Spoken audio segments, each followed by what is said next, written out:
শাশুড়ির কাছে গিয়ে কি করব? অভিনয় করব। কি অভিনয়? শাশুড়ির কাছে গিয়ে রাধারানী কান্না আরম্ভ করে দিল। সে কি কান্না! হায় হায় হায়! এ কি? এ বৌমা, এভাবে কাঁদছো কেন? মনের ব্যথাটা কি আমাকে খুলে বলো। এভাবে কাঁদছো, কি দুঃখ তোমার বলো না। অমনি রাধারানী বলতে লাগলেন, ওরে নিশি দে দে খিলেন শপথ,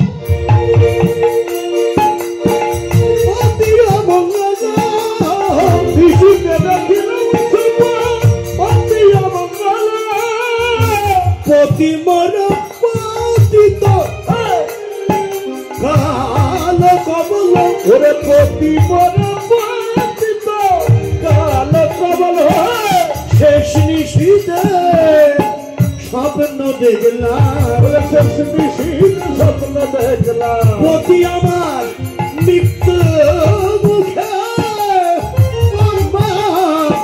শেষ নিশীতে স্বপ্ন দেখলাম, পতি আমার মৃত্যু মুখে, শেষ নিশীতে স্বপ্ন দেখলাম। মাগো, শেষ রাতের স্বপ্ন, স্বপ্ন দেখে আর আমি ঘুমাইনি। হায় হায়, কি স্বপ্ন দেখলি? যে আমার পতি মরে গেছে। মা, সর্বনাশ! বৌমার মুখে এই কথা, পুত্রের অমঙ্গলের কথা যদি মা শোনে, সে মায়ের প্রাণ কি আর স্থির থাকে? অমনি জটিলা হাউমাউ করে কেঁদে উঠলেন, সর্বনাশ! ওরে বৌমা, এমন স্বপ্ন কেউ দেখে? হ্যাঁ, না জানি আমার পুত্রের কি অমঙ্গল হবে। এই ভেবে জটিলা যখন কান্না আরম্ভ করলেন, অমনি রাধারানী ভাবলেন, বেশ বেশ, তাহলে কাজে লেগেছে। পাথর যখন গলতে আরম্ভ করলো, এবার তাহলে আর একটা কথা বলেই ফেলি। ও মা, কেঁদো না, স্বপ্নে আমি আরো দেখেছি। কি আরো দেখেছিস? এরপরে আরো? হ্যাঁ, কি এমন স্বপ্ন আরো কি দেখেছ?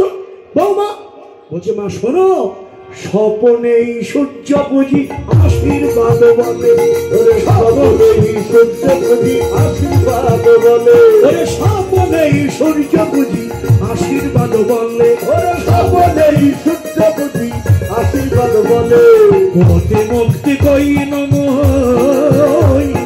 কাল প্রবলে, মতে মুক্তি কই নমঃ কাল প্রবলে, মনমতি প্রাণ পেয়েছে, মনমতি প্রাণ পেয়েছে, মনমতি প্রাণ পেয়েছে, মনমতি প্রাণ পেয়েছে, সূর্যদেবের আশীর্বাদ,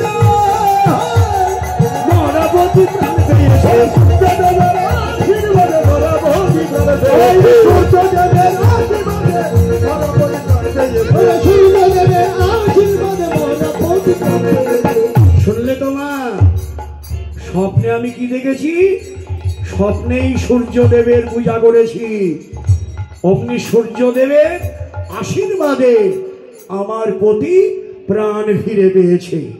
এবার তুমি ভেবে বলো মা, অনুমতি হয় যদি সূর্য পূজায় যায়, অনুমতি হয় যদি সূর্য পূজায় যায়, অনুমতি হয় যদি সূর্য পূজায় যায়, অনুমতি হয় যদি সূর্য পূজায় যায়, মনোহর দাসে বলে বিলম্বে কাজ নাই, ওরে মনোহর দাসে বলে বিলম্বে কাজ নাই, আর বিলম্ব করো না, আর বিলম্ব করো না, আর বিলম্ব করো না, আর বিলম্ব করো না, সূর্য পূজায় যাত্রা করো বদন ভরে হরি বলো,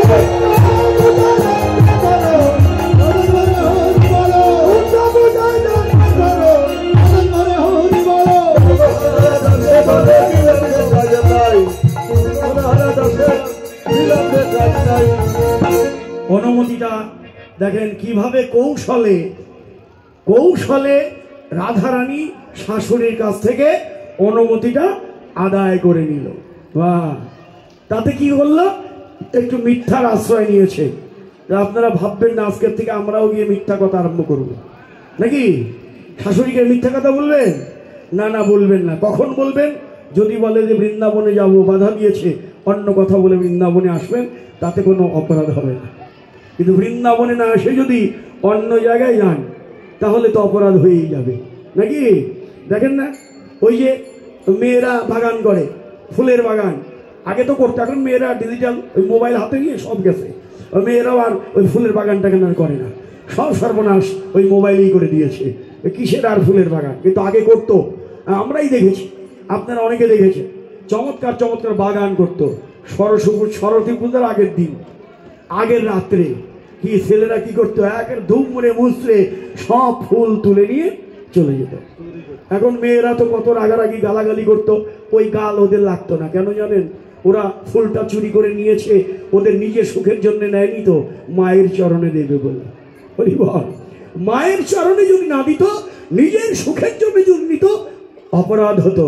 কিন্তু ওই ফুল যে গোবিন্দের সেবায় দিয়েছে, ওরা যে ফুলের বান্ধব, বাগানেই থাকতো, ও মায়ের চরণ পেত না, ওই আপনি তার বান্ধব হয়ে মায়ের চরণে দিয়ে আসতেন।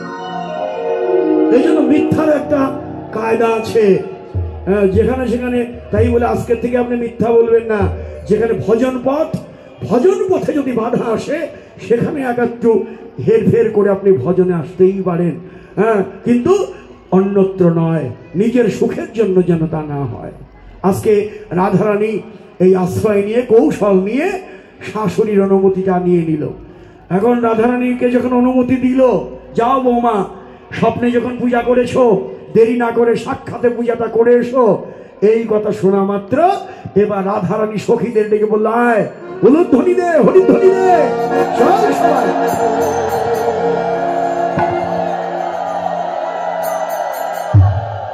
বাহ! যখনই উলুধ্বনি দিল, বড় করে দিয়েছেন তো, চেয়ারের দিদিরা একটু বেশি করে দেন। আপনারা তো চেয়ারে বসে, কিন্তু আপনাদের গরম লাগছে বুঝতে পারছি, কিন্তু তারপরেও বসে আছেন তো, তাহলে আপনারা আর একটু বেশি করে দেন। সবাই মিলে আরেকবার উলুধ্বনি দেই, হরিধ্বনি দেই।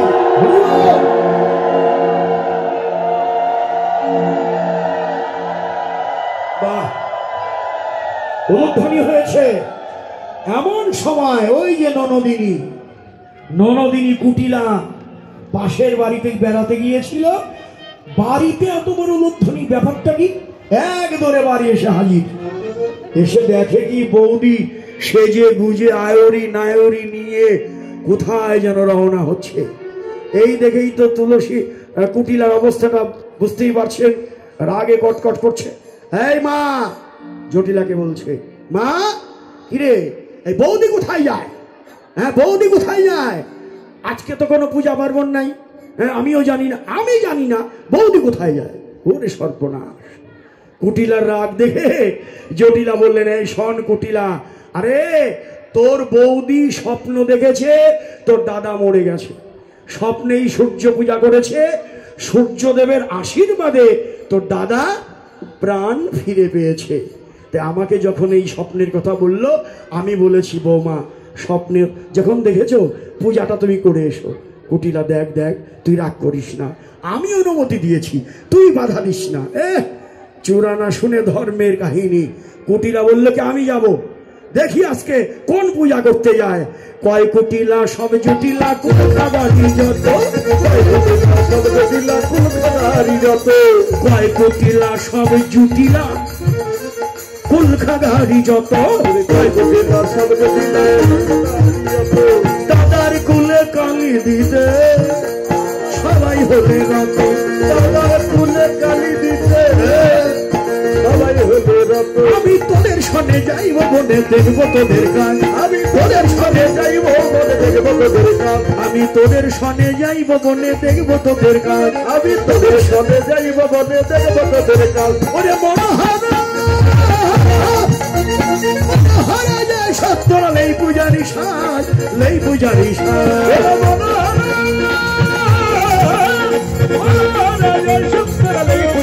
সাজ, কুটিলা রাধার সঙ্গে চলে, কুটিলা রাধার সঙ্গে চলে, কুটিলা রাধার সঙ্গে চলে, কুটিলা রাধার সঙ্গে চলে, না জানি কোন ভাগ্য ফলে। আরে কুটিলার তো ভাগ্য ভালো, রাধার সঙ্গ পেয়েছে, কুটিলার ভাগ্য ভালো হবে না? কিন্তু রাধারানীর যে দুর্ভাগ্য, রাধারানীর যে বিপদ, কুটিলা সঙ্গে থাকলে তো গোবিন্দের সেবা হবে না। তাই রাধারানী এবার কি করলেন? শুনছেন তো, খালি শুনতে চান, বড় তাল বড় তাল, আর কীর্তনীরা কি গায় তা শুনেন না? ওরে সরিয়া